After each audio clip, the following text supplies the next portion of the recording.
There's a new call tonight to restore full funding to CIRV, the Cincinnati initiative to reduce violence. It's because budget cuts may have prevented a murder victim from connecting with the program. 9 News reporter Tom McKee is live with the missed connection. Tom?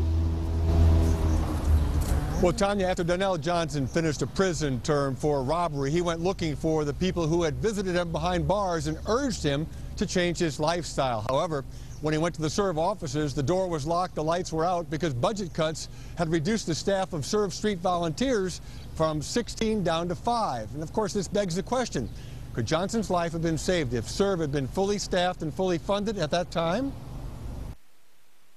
When Donnell Johnson was shot and killed May 10th in the West End, 34 days after leaving prison, his mother insisted he'd changed his ways. They say he was walking down the street minding his business, and somebody tried to rob him and just point blank shot my son.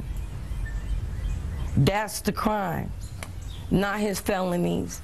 That's his past.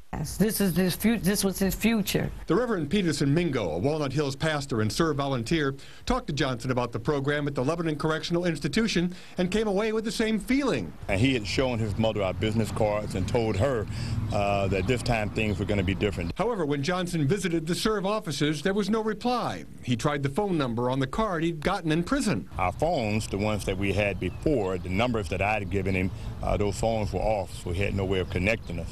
Days later, Johnson became a homicide statistic. Donnell was trying to turn his life around. He had made a decision, but unfortunately, we weren't there to assist him. The CIRV workers back on the job hope that Cincinnati City Council can restore the $600,000 cut made to the program.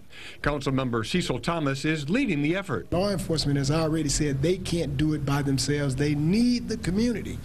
And the CIRV and the funding behind that is the community and the police working together to address this problem. CIRV Program Director Reggie Brazel says parents have to take control of their families, know where their young children are, and push nonviolence to solve problems.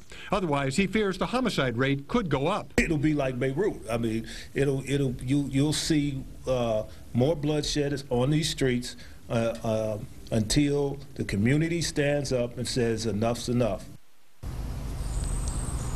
Now, Thomas said he might dangle his yes vote on the streetcar issue as kind of a bait to get council members to support excuse me, the CIRV program. Tanya, of course, the CIRV program here is based on a model after the Dorchester neighborhood in Boston.